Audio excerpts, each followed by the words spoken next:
Hi, I'm Mace, I'm the hitscan player for Team PMA, and today I'm going to be talking about tracer positioning and pincers. To start with, I'm defending on Volskaya Industries, which is a map with a lot of high ground that tracer can utilise, especially on defence. I start on the high ground in the middle of the map so I can traverse to any of the high grounds with my blink. I can get to the left and right high grounds, I can blink to the truck, and I can also use the box on the high ground as cover. When I see the Doomfist going through the left mini, I make sure to comment to our Genji who is waiting in that room. I chase this kill as I know Doomfist is out of position and he already uses his punches, making him an easy kill for me and Genji. Against Doomfist you have to try and dodge his abilities and make sure you have recall, as he can burst you down quickly in a few different ways. After this I go back onto the high ground so I can shoot at the tanks and squishies for free, as they don't really have anyone to contest me.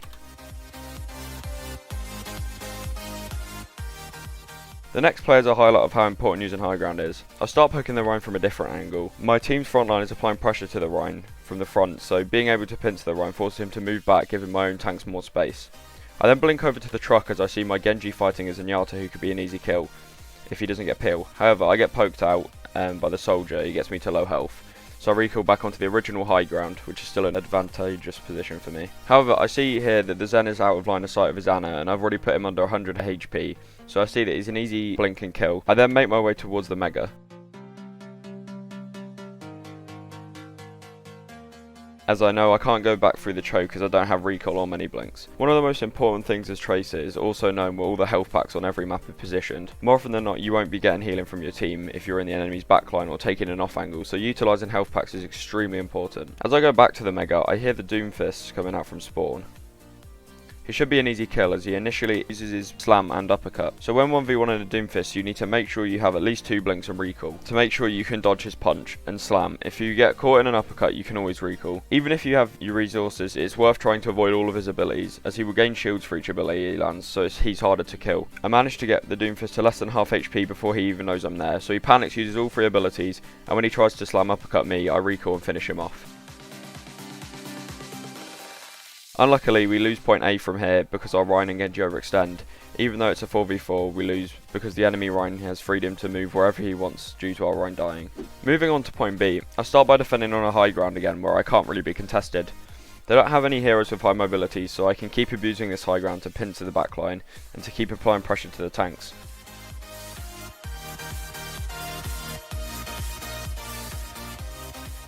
When I clean up the McCree, I know I can be a lot more aggressive because a 6v5 on 2CP forces the enemy team to disengage and wait for their 6th.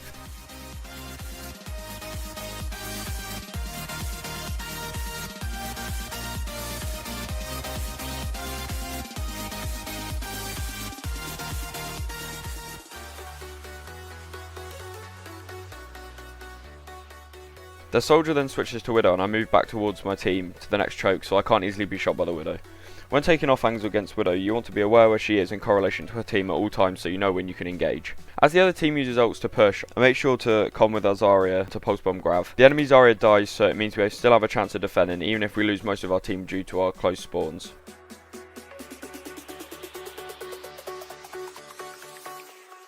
Jack it up. I make a mistake coming out of the generic side of spawn when I should take the high ground on the right side of spawn. Therefore I get shattered because I don't expect it, but luckily I survive. From here I finish off the Zen and take an angle from the right of the enemy team. I can take cover here but also keep poking at the enemy team. I also have the Mega behind me as a safety measure, which I end up using when the soldier gets me to 10 HP. I stay down this alley so I can keep doing damage into the back of the tanks while charging my recall and blinks, which I need to engage, so playing passively here is fine.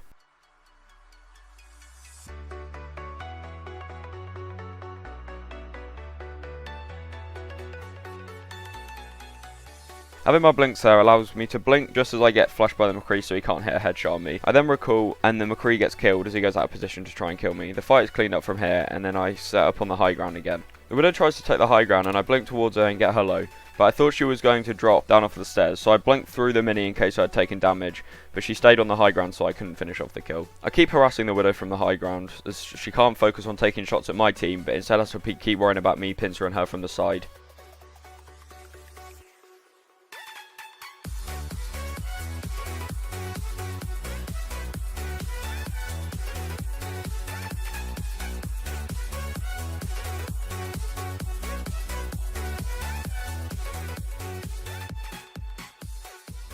Even if I don't kill the Widow in any of these situations, it's big because I get her out of position every single time and she can't take shots onto my team if I keep harassing her like this.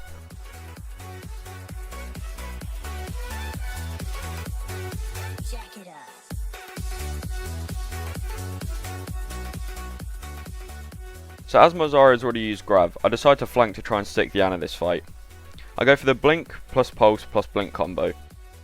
Unluckily I just missed the Ana here, and I know I'm in a safe enough spot to recall as their team is already starting to engage on my team, and I can use the health packs near their spawn to stay in the enemy backline.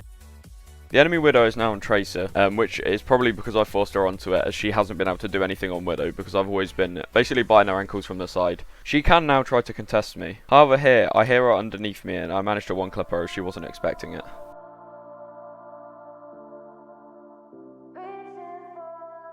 My Ana then calls she wants to nano me, so I go in and get a kill on the Ana, but I get hacked and killed.